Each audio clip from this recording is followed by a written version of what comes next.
John F. Kennedy and his wife, Jackie Kennedy, might be the most recognizable members of their family. The Kennedys were famous long before John became the President of the United States. John's father, Joe Kennedy Sr., was a prominent businessman in Boston, and his wife was a noted philanthropist and a socialite. Together they had 9 children, 3 of whom went into politics. For the most part, they lived their lives in an open, almost like American version of the royal family. But like every family, they had their secrets, and perhaps one of their darkest secrets was that they had lobotomized their eldest daughter, Rosemary Kennedy, and institutionalized her for decades.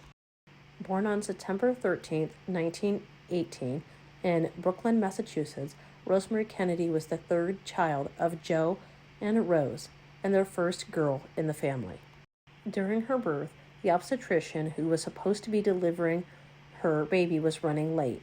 Not wanting to deliver the baby without the doctor present, the nurse reached up into Rose's birth canal and held the baby in place. The actions of the nurse would have serious consequences for Rosemary Kennedy. The lack of oxygen delivered to her brain during birth caused lasting damage to her brain, resulting in a mental deficiency. Though she looked like the rest of the Kennedys with bright eyes and dark hair, her parents realized right away that she was different.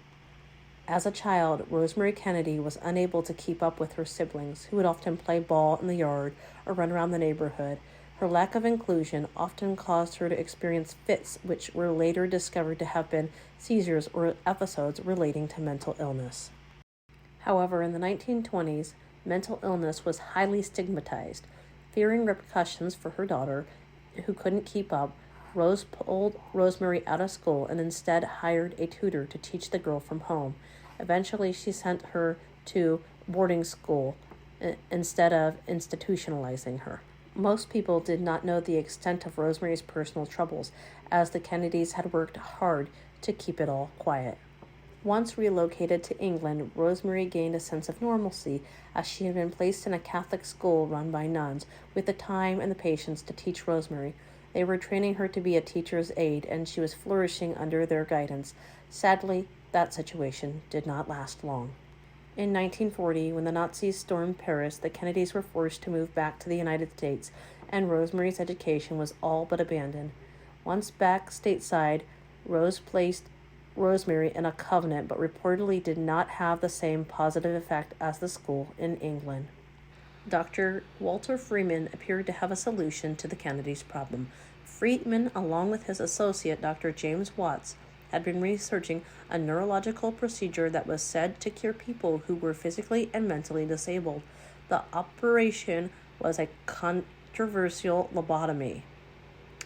When it was first introduced, the lobotomy was hailed as a cure-all and was widely recommended by physicians.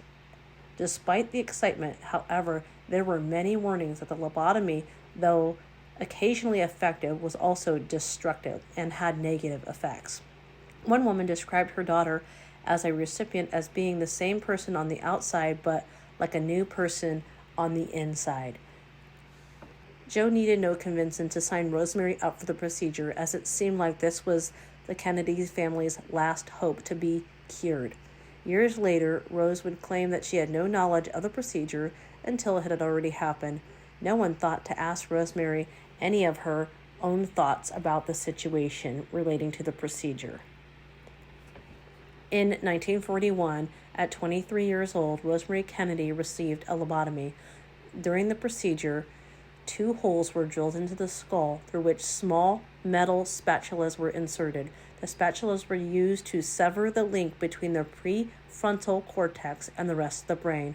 Though it is not known whether he did so on Rosemary, Dr. Freeman would often insert an ice pick through the patient's eye to sever the link as well as the spatula. The thought of the entire operation while Rosemary was awake is eye-opening. The medical staff all knew the procedure was over when she stopped speaking to them. Immediately after the procedure, the Kennedys realized something was wrong with their daughter. Not only had the operation failed to cure her intellectual challenges, but it had also left her extremely disabled. Rosemary Kennedy could no longer speak or walk properly. She was moved to an institution and spent months in physical therapy before she could regain normal movement again, and that was even partially in one arm. She was left completely disabled and unable to think or do anything for herself. Her family did not visit her for 20 years while she was shuttered away in an institution until after Joe suffered a massive stroke that Rose went to see her daughter again. In a panicked rage, Rosemary attacked her mother during the reunion, unable to express herself in any other way. It was at this point that the family realized what they had done to Rosemary, and they soon began to campaign for rights for disabled people across America.